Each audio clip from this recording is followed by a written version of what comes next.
Hi friends, எல்லாருக்கும் வணக்கம். So இந்த வீடியோவில் நம்ம என்ன பார்க்க போகிறோம் அப்படின்னா, இப்போது டிஎன்பிஎஸ்சிக்காக படிக்கிறோம். ஸோ நிறைய பேர் பண்ணுற ஒரு மிஸ்டேக் என்னது அப்படின்னா, நம்ம படிச்சுக்கிட்டே போய்கிட்டு இருப்போம். அதாவது எந்த ஒரு சேனலோ இல்லை யாரோ ஒருத்தங்க சொல்கிறதையோ நம்ம அப்படியே படிச்சுட்டு கண்மூடித்தனமாக படிச்சுட்டு இப்படி போய்கிட்டே இருப்போம். ஒரு லெவலுக்கு மேலே நமக்கு என்ன ஆகும் அப்படின்னா, அச்சோ நம்ம போகிற பாதை கரெக்டாக இல்லையா, ஸோ நம்ம படித்ததுக்கு வருமா வராதா, இந்த லெசன் வந்து வருமா வராதா, இந்த லெசனுக்கு வந்து நாம் வந்து அந்த அந்த டாபிக் சிலபஸில் கிடையாது, ஆனால் நம்ம படிக்கிறோமோ, அந்த மாதிரி நிறைய வந்து கொஸ்டின்ஸ் வந்து வரும். ஸோ அப்போ இது படித்து வேஸ்ட்டு, எல்லாருமே அவுட் சோர்ஸ்க்கு போகிறாங்க, ஸோ நம்மளும் அவுட் சோர்ஸ்க்கு போகலாம் அப்படின்னு ஒரு மைண்ட் செட் வரும். ஸோ ஆஃப்கோர்ஸ் எனக்கும் அதே மாதிரி தான்.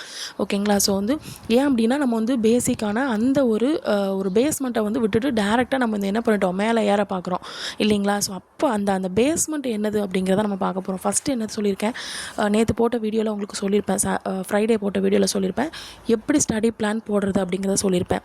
ஸோ இன்றைக்கி நம்ம என்ன சொல்ல போகிறோம் அப்படின்னா, இப்போ எதில் வந்து நம்ம ஃபஸ்ட்டு ஃபோக்கஸ்டாக இருக்கணும். சில பேர் என்ன பண்ணுவாங்க, அவங்களுக்கு எது ஈஸியோ அதை தான் முதல்ல ஃபோக்கஸ்டாக இருப்பாங்க. ஓகே, அஃப்கோர்ஸ் அதுக்கு கரெக்டு தான். ஓகேங்களா. ஸோ அதே மாதிரி நம்ம என்ன பண்ணோம் அப்படின்னா, எதுக்கு மார்க் அதிகமோ அதை தான் ஃபஸ்ட்டு ஃபோக்கஸ் பண்ணணும். ஸோ இப்போ ஜிஎஸ்சில் பார்த்தீங்க அப்படின்னா யூனிட் 5 உங்களுக்கு யூனிட் 5 அண்ட் யூனிட் 6ம். யூனிட் 5 அப்படிங்கிறது வந்து உங்களுக்கு வந்து எக்கனாமிக்ஸ், அப்புறம் வந்து தமிழ்நாடு டெவலப்மெண்ட் அந்த இது இருக்கும். யூனிட் 6 வந்து பார்த்தீங்கன்னா தமிழ்நாடு ஹிஸ்ட்ரி, சமூக அரசியல் இயக்கம் இது எல்லாமே வரும். ஓகேங்களா. ஸோ இது ரெண்டுமே உங்களுக்கு 20 கொஸ்டின். அப்போது நீங்கள் ஃபோக்கஸ் பண்ண வேண்டியது யூனிட் 5 அல்லது யூனிட் 6. இதை வந்து ஃபஸ்ட்டு ஃபோக்கஸ் பண்ணுற மாதிரி பார்த்துக்கோங்க. ஸோ அதுக்கப்புறம் பார்த்தீங்க அப்படின்னா யூனிட் 4, அதாவது பாலிட்டி. ஓகேங்களா. ஸோ பாலிட்டியில் நிறைய அவுட் சோர்ஸ் புக்ஸ் வந்து சொல்லியிருக்காங்க, த பெஸ்ட் புக்கும் கொடுத்துருக்காங்க. நீங்கள் அதை ஃபாலோ பண்ணாலும் பண்ணிக்கலாம். இல்லை எனக்கு வந்து இப்போதைக்கு எனக்கு பேசிக்கே ஒரு மாதிரி இருக்குது, ஸோ பேசிக் படிக்கணும்னா நீங்கள் ஸ்கூல் புக்கை வந்து படிச்சுக்கோங்க. படிச்சுட்டு மேக்ஸிமம் வந்து ஸ்கூல் புக் படிச்சுட்டு அதுக்கப்புறம் அவுட் சோர்ஸ்க்கு போங்க. ஓகேங்களா. ஸோ நெக்ஸ்ட் வந்து பார்த்தீங்கன்னா யூனிட் 3ல் வந்து ஹிஸ்ட்ரியும் ஐஎன்எம்மும் சேர்ந்துருக்கும் 10 கொஸ்டின். ஸோ யூனிட் 2 வந்து பார்த்தீங்கன்னா ஜியாகிரஃபி, யூனிட் 1ங்கிறது வந்து சயின்ஸ். ஓகேங்களா. ஸோ அப்போ நம்ம இதில் மெயினாக ஃபோக்கஸ் பண்ண வேண்டியது என்னது அப்படின்னா, யூனிட் 5 அல்லது 6 ஃபஸ்ட் எடுக்கணும். அப்புறம் யூனிட் 4, யூனிட் 3, 2, 1 இப்படி வரிசையாக நீங்கள் வந்து எழுதி வச்சுக்கோங்க. நாங்கள் சைடில் போட்டு வச்சுருக்கோம்ல, ஸோ அது மாதிரி நீங்கள் வந்து எதுலையாவது ஒன்று நோட் பண்ணி வச்சுக்கோங்க. இதுதான் ஃபஸ்ட்டு நம்ம ஃபோக்கஸ் பண்ண போகிறோம்.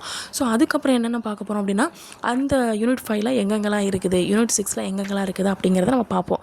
ஓகேங்களா. ஸோ அதுக்கு அடுத்து வரக்கூடிய வீடியோவில்.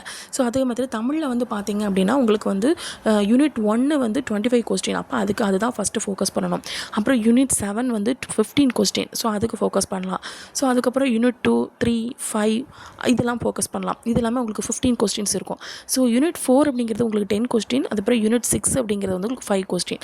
ஸோ இந்த மாதிரி நீங்கள் வந்து எதை ஃபோக்கஸ் பண்ணுறது, ஃபஸ்ட்டு எதுக்கு ஃபோக்கஸ் பண்ணணும், எதை லாஸ்ட்டு ஃபோக்கஸ் பண்ணணுங்க, இதை புரிஞ்சு வச்சுக்கிட்டிங்கன்னா, ஸோ அது மட்டும் இல்லாமல் இன்னும் சில பேர் வந்து ட்ரிக்காக யோசிப்பாங்க. எல்லோரும் என்ன பண்ணுறாங்க, ஹையஸ்ட் மார்க் இருக்கிறத யோசிச்சிட்டே இருப்பாங்க, அதுலேயே நிறைய ஃபோக்கஸ்டாக இருப்பாங்க. அப்போ அந்த கம்மியாக மார்க் இருக்கிற அந்த யூனிட்டை வந்து விட்டுருவாங்க. ஸோ அப்போ என்ன பண்ணுவாங்க, அந்த சக்ஸஸ் ஆகிறவங்க என்ன பண்ணுவாங்க அப்படின்னா, எதில் மார்க் வந்து கம்மியாக இருக்கோ அந்த இதையும் சேர்த்து படிச்சுட்டு போயிடுவாங்க. ஓவராலாக ஃபுல்லாக படிச்சுட்டு போக மாட்டாங்க, அப்படி ஒரு பேசிக்காக அப்படி மேலோட்டமாக பார்த்துட்டு போயிடுவாங்க. ஸோ அதனால் அவங்க ஈஸியாக என்ன பண்ணுவாங்க, அதில் கிளியர் பண்ணிடுவாங்க. ஒரு சில பேரை சொல்கிறேன். ஓகேங்களா. நான் எல்லாரையும் சொல்லலாம், ஒரு சில பேர். ஓகேங்களா. ஸோ இந்த மாதிரி நீங்கள் வந்து சிலபஸை ஃபஸ்ட்டு கொஞ்சம் கொஞ்சமாக டீகோட் பண்ணி வச்சு இதுதான் அப்படிங்கிறத ஃபிக்ஸ் பண்ணி வச்சுட்டு அதுக்கப்புறம் நீங்கள் பாதையில் போனீங்கன்னா கரெக்டாக இருக்கும்.